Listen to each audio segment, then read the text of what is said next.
Что можно сказать по поводу этого усилителя? Я хотел невозмутимое лицо сделать, это типа, ну так, 400 градусов. У нас сегодня необычный обзор. Ох ты ж не... Да я тебе говорю, приедут сейчас пожарники, выключай нахуй. Вот ебал такие тесты.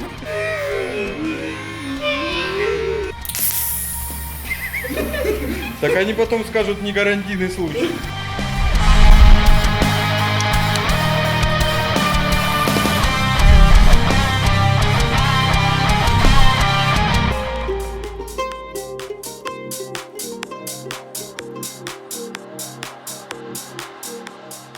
Всем привет, это канал Loud Sound, и у нас сегодня долгожданная битва усилителей, и усилители у нас сегодня необычные, а пятиканальные. Почему мы решили протестировать, ну и снять распаковку, сравнить эти два усилка? Потому что на самом деле очень классное решение, вы можете одним усилителем разрулить всю вашу аудиосистему, если у вас аудиосистема состоит из двух полоски спереди и сабвуфера. То есть мы можем каждым из этих усилителей полноценно запитать поканально твитеры, мидбасы и сабвуфер. Ценник у этих усилителей абсолютно одинаковый, они стоят около 12 тысяч, и каждый из них имеет преимущества перед другим усилителем и недостатки. Мы сегодня их сравним, взвесим и ответим, собственно, на вопрос, какой из этих усилителей в какую аудиосистему или при каких условиях лучше выбрать. Начнем мы с распаковки и далее сделаем тест. Распаковку предлагаю сделать необычным образом. Мы будем распаковывать сразу два усилителя. Усилители нужно отметить оба гибридники, то есть это не D-класс и не AB-класс. У них часть схемотехники AB-класса, часть D-класса. Цифры у нас здесь на самом деле, вернее их количество пугающее. У Урала у нас заявка в 4 Ома, 2 канала по 60, 2 канала по 110 и один сабвуферный на 300 Вт. У Кикса заявки 4 канала по 90 Вт. Здесь же у нас 2 канала по 110, 2 по 60. Ну, это в принципе не недостаток Урала, позже объясню почему. Сабвуферный канал заявка одинаковая в 4 Ома 300 Вт и там, и там. Также обратите внимание, у Кикса есть заявка двумя мостами, кроме сабвуферного канала, то есть мы можем сделать два моста по 200 Вт. И у нас будет еще сабвуферный канал на 300 Вт. Это в 4 Ома заявки. У Урала такой заявки нет, каналы здесь разной мощности. Руководство, наклейка, инструкция. Наклеечку Кикс нам зажал. По внешнему виду Урал мне больше нравится. Кикс, в принципе, тоже хороший очень материал, очень стильный. Здесь на любителя, наверное, Кикс компактнее. Регулятор однозначно выигрывает здесь Урал. Он красивее, он лучше собран, дороже и ощущается и выглядит. Этот более дешевый. И у него есть индикация клип-лимита и индикация включения. Здесь у нас даже лампочку включения что-то зажали. У Кикса у нас терминалы под 4 гейдж, но чуть-чуть больше. Если постараться, можно кабель потолще вставить, но 0 сюда не влезет. Урал здесь у нас солидней, здесь у нас 0 гейдж. Терминалы у Урала более солидны не только размером, выглядят они лучше. Это луженая медь. На Киксе же у нас просто медные терминалы, ну, это тоже субъективно, дешевато по мне выглядят, а вот что объективно, вот эти площадки, ну, это так себе на самом деле уже в 2019 году. Кроме того, многим пофигу, но я вот ненавижу, когда так стоят площадки друг над другом. То есть, если вам нужно выкрутить нижний будет провод, вам нужно будет сначала выкрутить верхний. Это неудобно, но компактно. У Урала терминалы все в ряд, и я бы сказал, все очень круто, но здесь мы видим первый небольшой провал, большой сейчас будет чуть-чуть позже. Проблема в том, что подключение к этим терминалам производится снизу, под углом 45 градусов. И это очень неудобно само по себе, но Урал пошел дальше и прихуярил, выше поднимаю, вот такую площадку здесь для крепления усилителя к поверхности. Почему это не отдельные два уха здесь, я не знаю. Может быть, чтобы закрепить его так на миллион саморезов, чтобы он никуда не улетел. Почему это плохо? Сейчас я вам покажу. Если в случае с акустическими клемниками у нас все не так плохо, это будет просто неудобно, то в случае с силовыми можно сделать неплохой пожар. Давайте предположим, что усилитель у вас уже прикручен, а подключают, как правило, прикрученные усилители. И давайте представим, что на свой кабель 0 гейдж вы установили втулочный наконечник. Подключить вы не сможете ваш провод к этому терминалу, это невозможно. Он, в принципе, не загнется таким образом. То есть надо распушать и каким-то образом под таким углом засовывать. Либо усилитель откручивать, поднимать. И только таким образом мы сможем этот кабель подключить. Но это полбеды. Есть очень умные люди, мне часто поправляли, когда я говорю, подключать всегда первым надо плюс. Возможно, есть какие-то особенности схемотехники, почему люди рекомендуют подключать первой массу, я не знаю. Но я знаю точно одно, если у вас подключена первая масса, то у вас есть миллион вариантов сделать короткое замыкание. В случае с этим усилителем это почти наверняка произойдет. В случае, если у вас подключен и заизолирован плюс, у вас нет никаких возможностей сделать короткое замыкание. Таким образом, в компании Урал есть большая претензия по поводу вот этой площадки. Вам я рекомендую подключать очень аккуратно и обязательно плюс первым, потому что я надеюсь, я доступно объяснил, что может произойти, если здесь у вас уже будет масса. Разъемы для подключения сигнальных кабелей, они же РЦА, они же тюльпаны, кто как называет, у нас у Кикса выглядят дешевле, но стоят намертво. У Урала немножко болтаются, не знаю, будет видно на камерах. Ну, ход есть. Это не очень хорошо, то есть в процессе эксплуатации через год-два может пропасть на них масса и будет очень все плохо. Или магнитола, сгорят ключи, если это Пионер, или просто будут неприятные звуки. Сплиттер входного сигнала очень полезная вещь, особенно на четырехканальниках. На четырехканальниках она что делает? Вам не обязательно подключать 4 сигнальных кабеля, достаточно подключить 2, и этот сплиттер на 2 других сигнал дублирует. Здесь же у нас вариант подключения 4 каналов или всех 6. То есть, если у вас нет, допустим, сабвуферного канала, с магнитолы приходит только перед-зад, так скажем, можно эту кнопку нажать, и вот эти 2 коннектора подключать не обязательно. Регулировка громкости, фильтр высоких частот, и он достаточно бедный, 200 Гц это максимум, насколько вы сможете подрезать динамики. На Урале фильтр высоких частот мы видим гораздо более развитый, он режет до 8 кГц. То есть мы можем подключить к этому усилителю твиттеры, если у нас магнитола без развитого кроссовера. Можем включать-выключать этот фильтр, не обязательно нам для этого выкручивать его в ноль. Далее мы видим фильтр низких частот, и он есть на каждом канале, включая сабвуферный. На сабвуферном его выключать нельзя, можно только регулировать. В случае же с Киксом у нас low-pass фильтр, фильтр низких частот на каналах музыкальных отсутствует, на сабвуферном он есть, и он регулируется от 50 до 200. Далее видим еще одно отличие Урала. У него есть бас-буст, который почему-то назвали бас EQ. Поправьте меня, если это неправильно, но вот это пишут над регулировкой частоты, которую надо поднимать, а над подъемом частоты пишут бас-буст. Здесь же у нас от 0 до 12 дБ мы можем поднять уровень баса на фиксированной какой-то частоте. Она, скорее всего, написана в инструкции, мы не смотрели. Ну, написали почему-то Bass EQ. Может, я не прав, может, так и надо писать, но, по идее, это бас-буст. У Кикса бас-буст вообще, в принципе, отсутствует.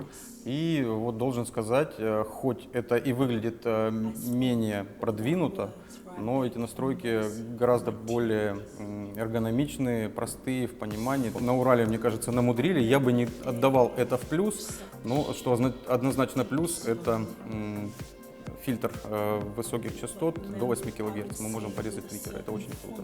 Итак, предлагаю подытожить по распаковке и по оснащению усилителей до теста. Для нас тест произойдет завтра, вы же увидите его уже через буквально минуту. В целом, Урал во многих вещах лучше, но не без косяков. Косяки с терминалами, косяки с нереально большим количеством настроек. Неопытных пользователей эта вещь может смутить, накосячить больше вариантов в любом случае. У Кикса, как всегда, все проще, RCA-терминалы лучше сделаны, ну и он компактнее. В общем, мы едем спать, завтра будем снимать для вас замер мощности, а вы увидите замер мощности буквально через 39, сука, дней. 30, посмотрите, что произошло. Для вас 1 секунда прошла, у нас 39 дней прошло, и вот теперь стенд там. Теперь усилители подключены. Что будет, посмотрим. Сейчас все настроили, оттестировали. Что ты хотел? Ателье в склад превратили. Вы видите сезон? Посмотрите, у нас еще что есть. Давай сегодня прямо его затестим. Вот эта тема, ребята. Это от Андрюхи Биохаза. от Alphard Group. Очень хороший, я так думаю, усилитель, потому что ребята его тестили и уже уверены, что он хороший, а мы проверим это с вами, потому что тестили его ребята, которые его произвели. Так наша задача проверить, сколько дают слабые каналы и сильные каналы на Урале, сколько дают любые каналы на Киксе и сравнить сабвуферные каналы этих усилителей. Мы не будем нагружать все каналы, я сразу извиняюсь перед вами за это. У нас датчиков всего 2, каналов мы можем увидеть 2. Да, это говорю, да? Пишите, вот кому что-то не нравится, пишите, за слова отвечу. Поясню за нагруженные каналы. Не можем мы все каналы нагрузить, мало сопротивлений, много геморроя. Мы нагружаем 2 канала на Урале, 2 канала на Киксе и смотрим, сколько каждый из этих каналов дает. При этом остальные разгружены. На цифры ориентироваться, которые у нас получатся, не надо. Они будут меньше, если мы нагрузим все каналы. Ну, нам важно увидеть порядок цифр одного усилителя и другого и сравнить их друг с другом в равных условиях. Сигнал подаем 50 Гц, как обычно, и 2 наших плавных регулятора. Справа у нас кто, Тёма?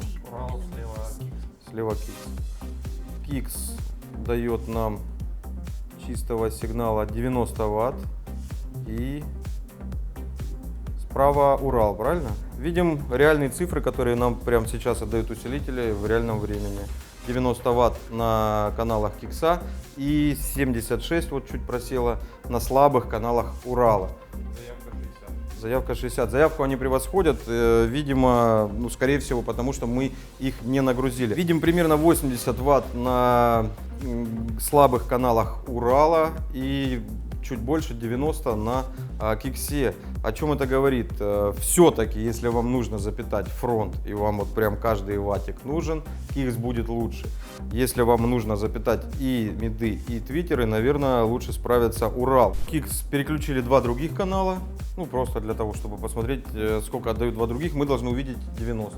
Вот пошел квадрат и обратно чуть-чуть. Да, вот они, его 90 Вт. Он показал нам опять. И мощные каналы докручиваем на Урале. Смотри, попер вверх, но подкосил чуть-чуть.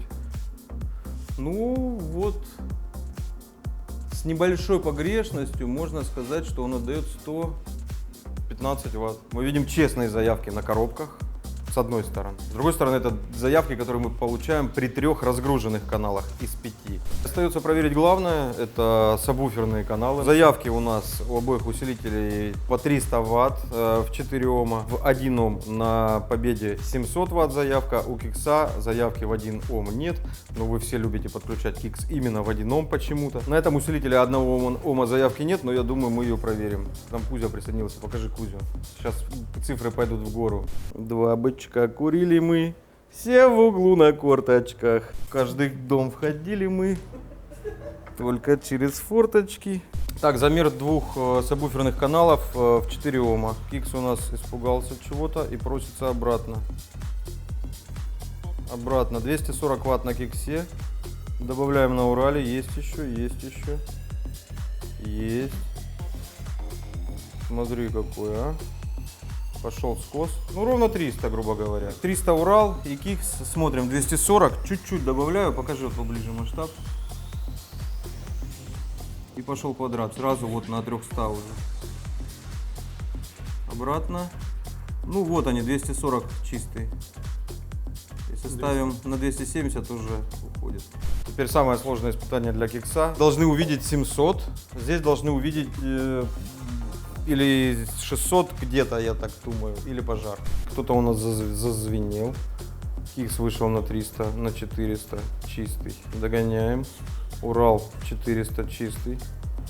Все готово. Кикс защита. Кузя выиграл. Я предлагаю сделать так. Мы сейчас Кикс 1 проверим, сколько он нам реально даст мощи вне заявки. То есть заявки 1 Ом, я напомню, у нас нет. 200 есть. 300. 400 и защита. 400 Вт в 1 Ом работать не хочет. 1 Ом у нас заявка отсутствует, и мы получили на 100 Вт больше всего. На 400 он рубится в защиту. Давайте еще раз.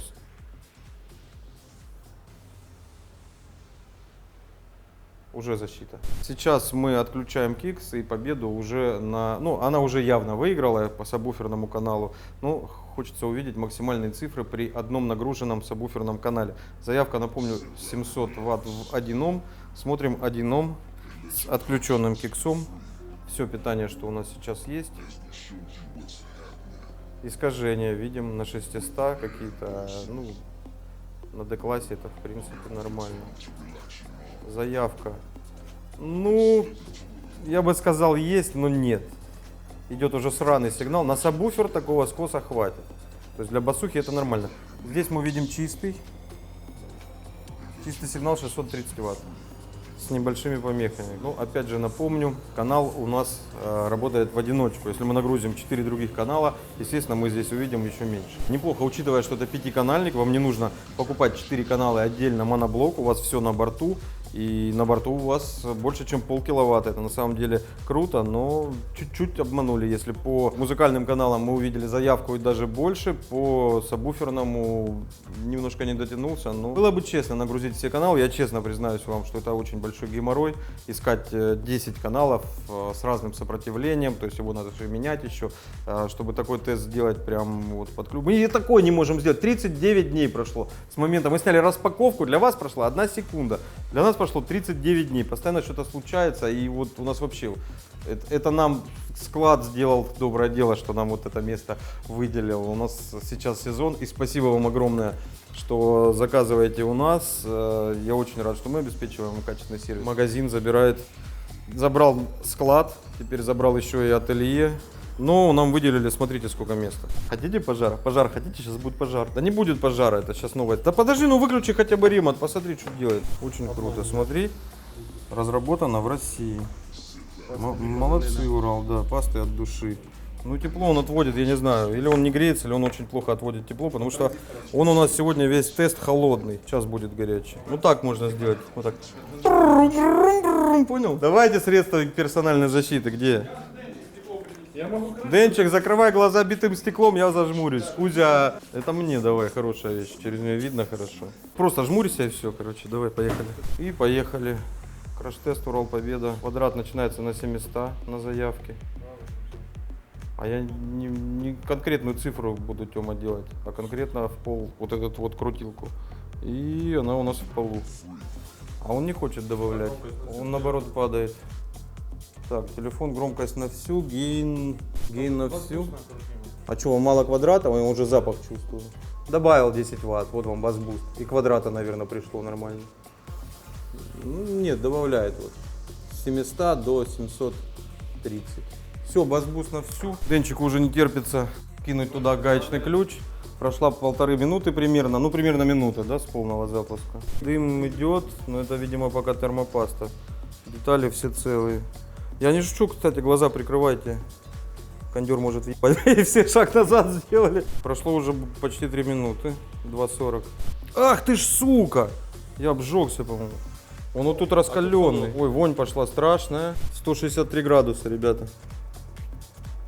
170. Смотри, 650 Вт до сих пор отдает в квадрате, бедный. Ну, продать мы его уже вряд ли продадим.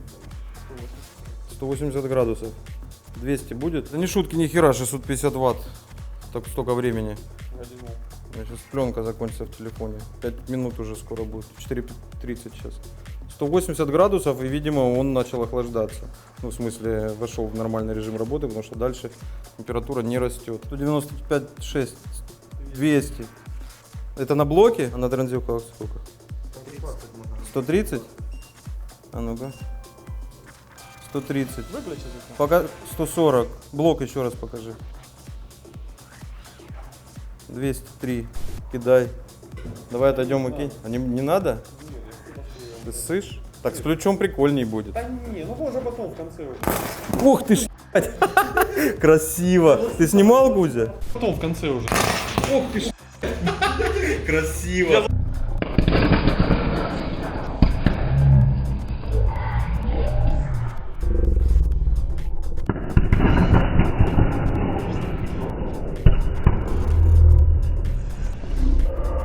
Давай.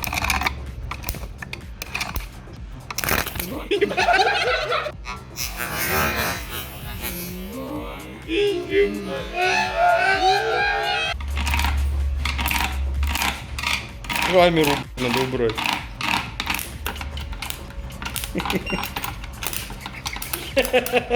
Тёма, знаешь, что ты сейчас сделаешь?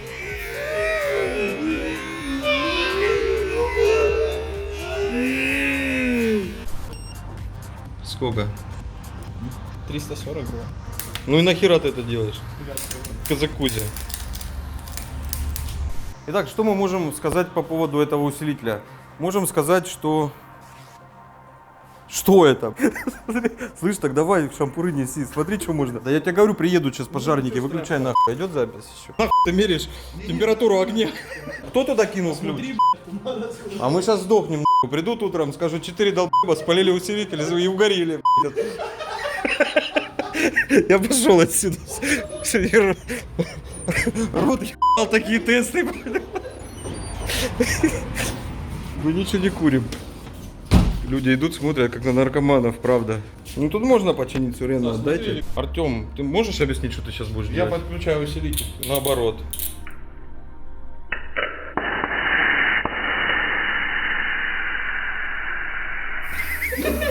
Так они потом скажут, не гарантийный случай. Но еще, в принципе, на гарантию похоже. Надеюсь, обзор вам понравился. Давайте подведем итоги. Очень порадовала победа. Все затрахались ждать. Это долго было, я, естественно, порежу. Он, не знаю, минут 5 он просто выдавал мощность под 650 ватт. Накалился до... Радиатор сколько было, не помнишь? 150 радиатор, на блоке было 200 и на транзисторах было под 160, по-моему. Сумасшедшие температуры, он их выдержал, ушел в защиту или сломался даже, я не знаю, потому что после этого ребята попросили разрешения его сломать. Естественно, они его получили, потому что это Crash Loud Sound. И имеем жареный усилитель, который, надеюсь, порадовал вас не меньше, чем нас. Если сравнивать эти два усилителя, естественно, мы отдаем предпочтение здесь победе. Надеюсь, тест для вас был полезный и поможет сделать вам правильный выбор. Пишите в комментариях, какие бы еще усилители вы хотели увидеть на тесте. Пиздец, я как испачкался. Всем пока, живите громко.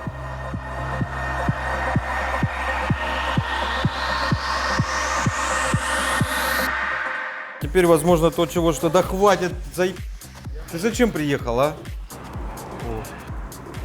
Собака! Ни один котенок не пострадал во время съемок истории. Да ебать, что я орал бы через эту штуку на котенка, прикинь. Котенок! И котенок лежит, ему пох. Котенку пох, вам, защитникам, не пох. Сука, нахуй отсюда! Саша, он лучше бы покормил его. Покормите. Выйдите вот любую кошку, просто рандомную на улице. Не кричите ни в коем случае на нее. Ну его нахуй. Ты что, вообще охуел, что ли? Дырка, дырка, дырка, черная дырка.